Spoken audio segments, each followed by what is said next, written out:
Bismillahirrahmanirrahim. Assalamualaikum warahmatullahi wabarakatuh. Alhamdulillahillazi hadzana li hadza wa ma kunna linahtadiya laula an hadanallah. Asyhadu an la ilaha illallah wahdahu la syarikalah wa asyhadu anna Muhammadan abduhu wa rasuluh. Allahumma sholli ala Muhammad wa ala alihi wa sahbihi ajmain. Rabbi shrahli sadri wa yassir li amri wahlul 'uqdatam min lisani yafqahu qawli. Allahumma la sahla ila ma ja'altahu sahla wa anta taj'alul hazna idza syi'ta sahla. Tiada ungkapan yang paling indah yang harus kita ungkapkan pada pagi hari ini selain ungkapan alhamdulillah wa syukurillah. Senantiasa kita selalu panjatkan puji serta syukur kehadirat Allah Subhanahu wa taala karena atas segala cucuran nikmat, rahmat, karunia serta inayahnya lah nikmat-nikmat Allah yang telah kita terima di antaranya pada pagi hari ini ialah nikmat iman Islam, nikmat umur yang diberkahi dengan kesehatan, nikmat kesempatan untuk bersilaturahmi dan kegiatan bugar pada pagi hari ini. Salawat serta salam semoga tercurah limpahkan pada junjungan kita Nabi besar Muhammad Sallallahu Alaihi Wasallam, kepada para keluarganya, kepada sahabat-sahabatnya, kepada umatnya hingga akhir zaman. Mudah-mudahan kita yang hadir di sini termasuk di dalamnya. Bapak-bapak dan ibu-ibu rahimakumullah, saya mengucapkan banyak terima kasih kepada Bapak Ketua Bugar, yaitu Bapak Profesor Nuran yang telah mempercayai saya untuk berbicara di sini. Juga terima kasih kepada guru-guru saya, di antaranya yang paling utama adalah suami saya, yang mana yang telah membimbing membimbing saya untuk bisa bicara pada pagi hari ini. Juga kepada Bapak Haji Eman, pada Bapak Haji Gunawan, pada Bapak Haji Dodi yang telah banyak ilmu yang telah saya timba ilmunya setiap ceramah. Terima kasih, jazakumullahu khairan katsiran. Adapun tema pada pagi hari ini yang akan saya bawakan yaitu hablum minan nas. Karena hablum minan nas inilah di dalam kegiatan bugar yang selalu kita laksanakan. Manusia adalah makhluk hidup yang saling membutuhkan. Karena kita tidak bisa hidup sendiri ya ibu-ibu, tidak bisa hidup sendiri ya bapak-bapak. Karena kita saling membutuhkan. Dalam kita berpakaian pun kita membutuhkan orang lain, diantaranya petani, atau pabrik-pabrik tenun dan penjahit, baru kita memakai baju. Juga makanan-makanan dari petani dulu sampai nah. Jadi kita tidak bisa hidup sendiri, jadi berkelompok. Jadi di dalam masyarakat itulah kita bisa saling memberi, saling membantu dan saling melindungi satu sama lain. Inilah merupakan sunatullah, yaitu itu dari Allah, bahwa bayi pun dilahirkan dari dalam rahim ibunya itu tidak tahu apa-apa, tidak tahu apa itu gelap, apa itu terang, tidak tahu. Nah, seperti terdapat di dalam firman Allah, yaitu di dalam surat An-Nahl surat ke-16 ayat 78 yang berbunyi A'udzubillahi minasyaitonirrajim. Wallahu akhrajakum min butuni ummahatikum la ta'lamuna syai'a wa ja'ala lakum sam'a wal absara wal afidah la'allakum tashkurun.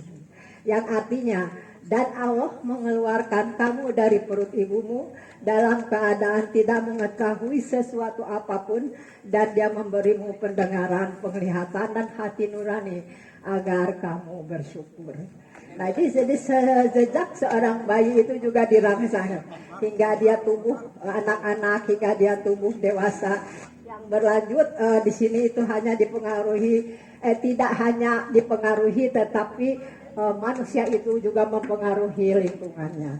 Nah, inilah dengan bermasyarakat baik secara insting ataupun rasional orang-orang akan berkelompok ya, berkelompok jadi saling bergabung dengan berbagai alasan. Yaitu satu, alasannya berkelompok itu karena keturunan. Ya keturunan seperti kita kan satu keturunan ada apa kakek, nenek dan lain sebagainya ya buyut sampai sekian beberapa keturunan.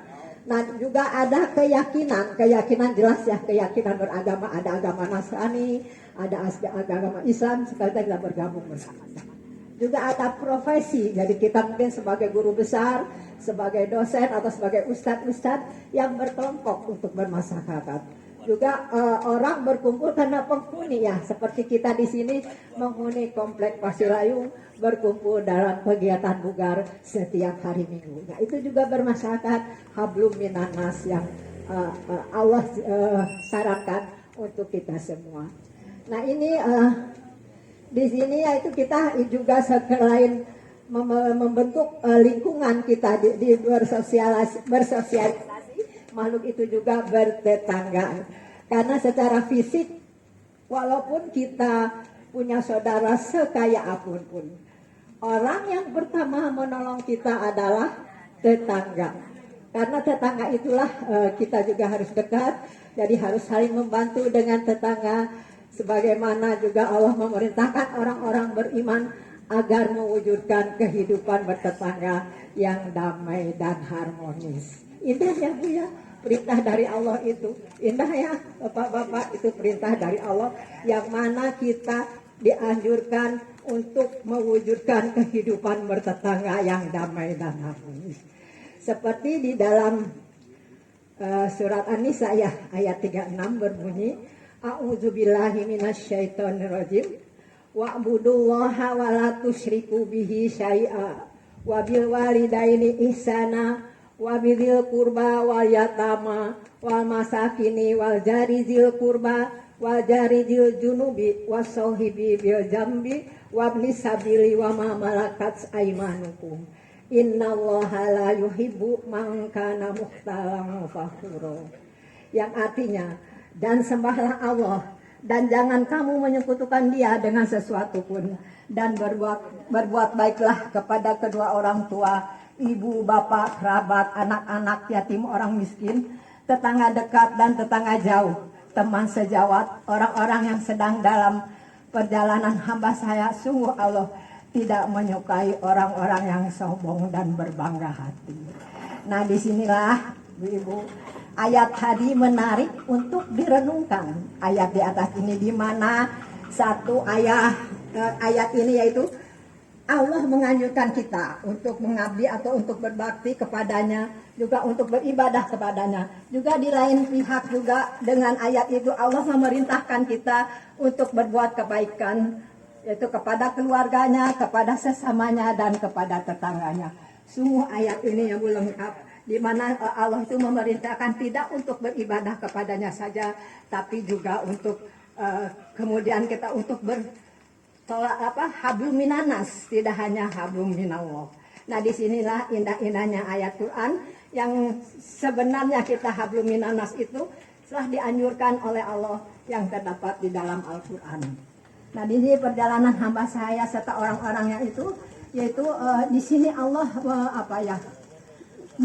menyamakan hablum minanas dengan hablum minallah.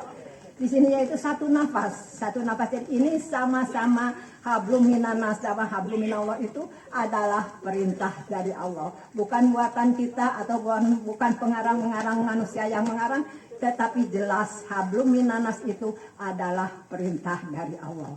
Jadi kebaikan kepada sesama manusia itu bukan kita yang berbaik hati, karena emang kita udah mengaji bahwa kita harus baik dengan sesama manusia, itu adalah perintah Allah. Jadi kita sama dengan ibadah kalau berbaik kepada manusia itu, yaitu hablum minannas. Jadi sama dengan kita beribadah ke Allah, yaitu hablum minallah. Jadi kebaikan kepada sesama manusia dilakukan dengan ikhlas ya, bukan tidak dengan ikhlas. Segala sesuatu perbaikan itu harus dilakukan dengan ikhlas, baik kita memberi maupun melaksanakan kebaikan, akhlak mulia kepada sesama manusianya. Itu apabila tidak demikian orang yang kena hina ya Bu ya, menurut pandangan Allah.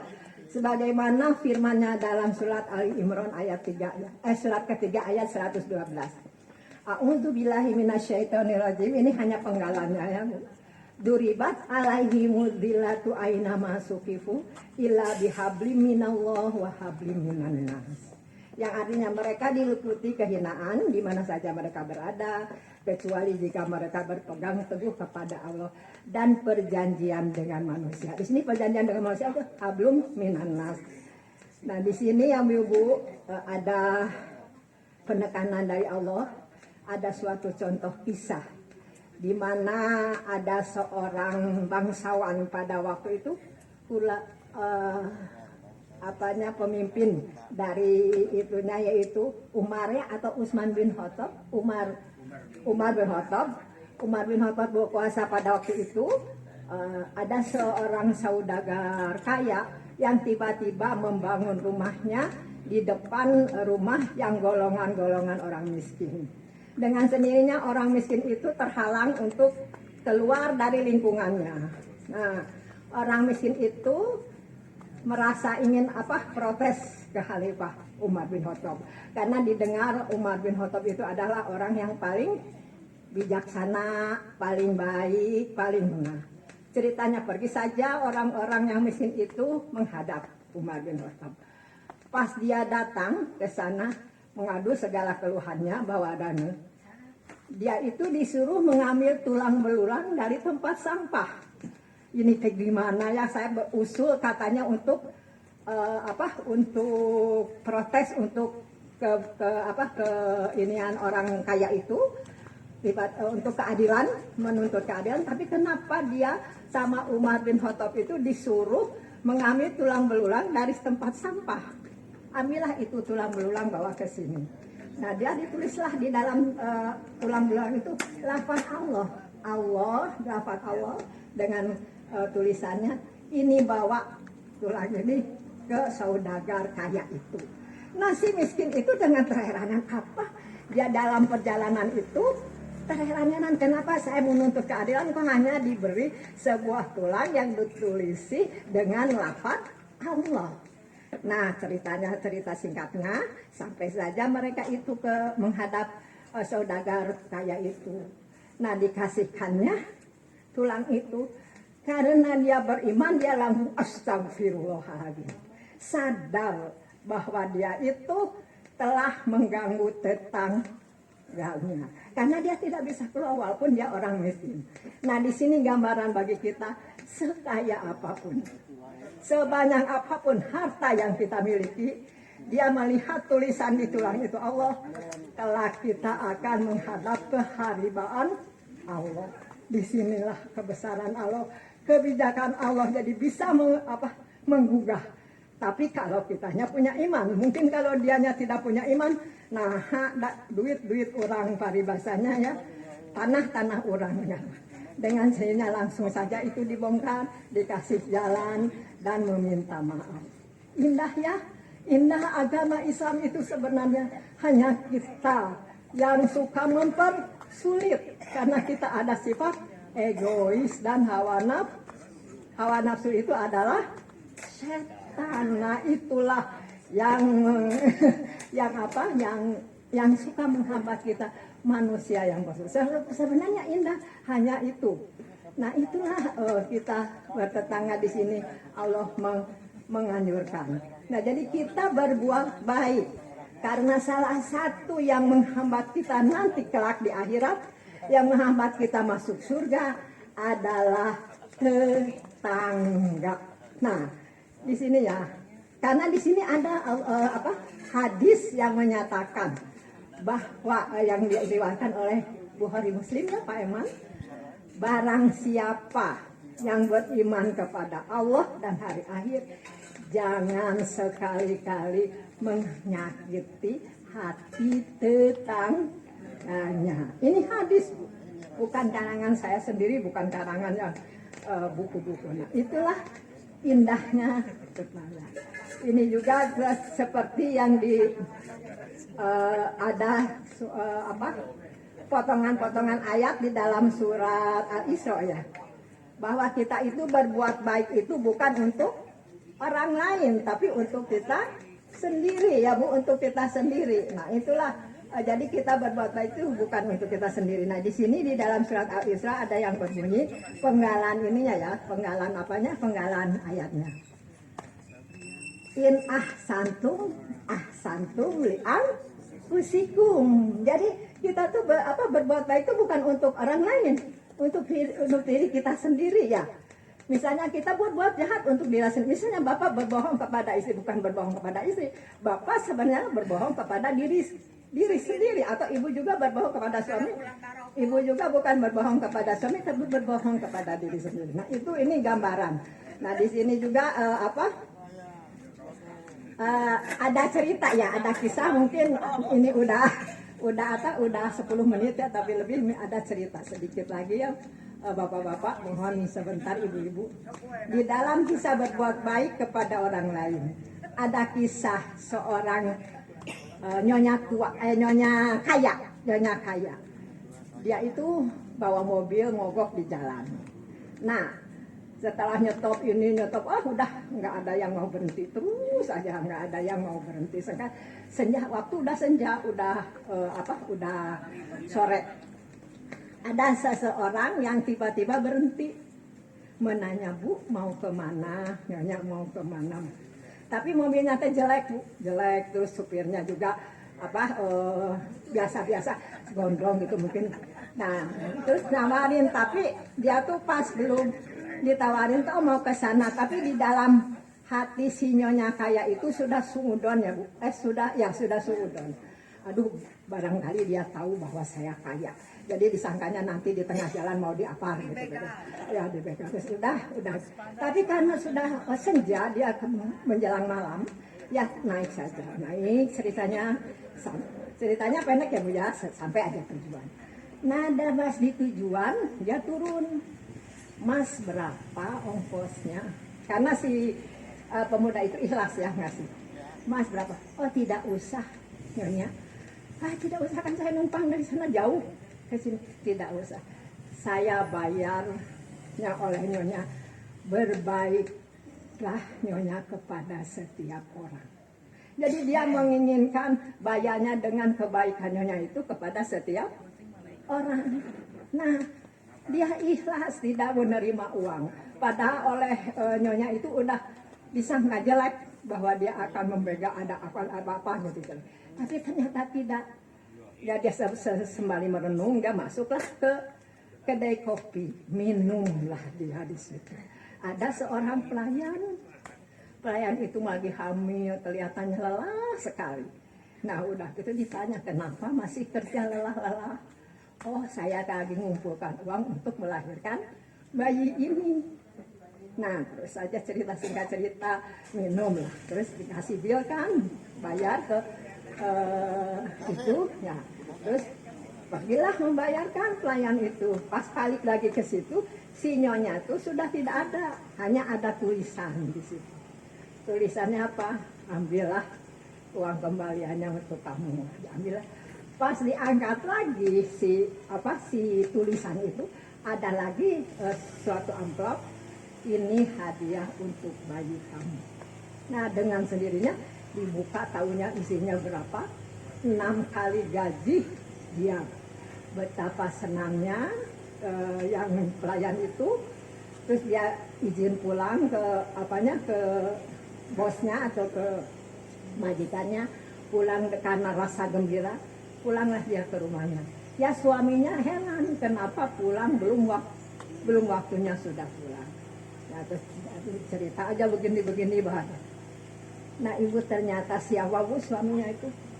Suaminya itu adalah supir taksi yang tadi membawa nyonya itu dari itu sampai ke tempat itu. Nah betapa besarnya, betapa mulianya Allah itu kepada kita. Begitu besar, tapi kita tidak menyadari bahwa itulah kemuliaan Allah, kebesaran Allah, kekuasaan Allah.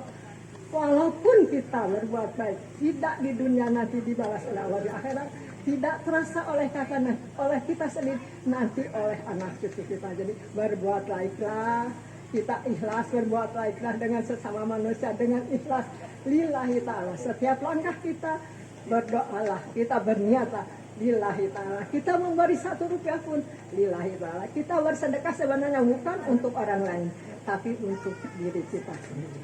Itu mungkin yang mulia, mohon maaf bila salah, marilah kita berbaik dengan tetangga, berbuat baik dengan sesama. Itu mungkin anjuran, ini bukan menasehati atau menggurui atau ajar mojai kaleri, bukannya Bu, tapi menasehati diri saya sendiri. Betapa indahnya, betapa mulianya, betapa kuasanya, betapa besarnya kekuasaan Allah yang kadang-kadang kita tidak menyadarinya. Itulah, mohon maaf bila ada kesalahan, apalagi di sini ada pakarnya itu Bapak Iman. Mohon maaf, kesalahan datang dari diri saya sendiri, kebenaran hanya datang dari Allah Subhanahu wa taala. Marilah kita tutup dengan kafaratul masjid. Subhanaka Allahumma wa bihamdika asyhadu an la ilaha illa anta astaghfiruka wa atubu ilaik. Billahi fisabilil haq. Wassalamualaikum warahmatullahi wabarakatuh. Waalaikumsalam.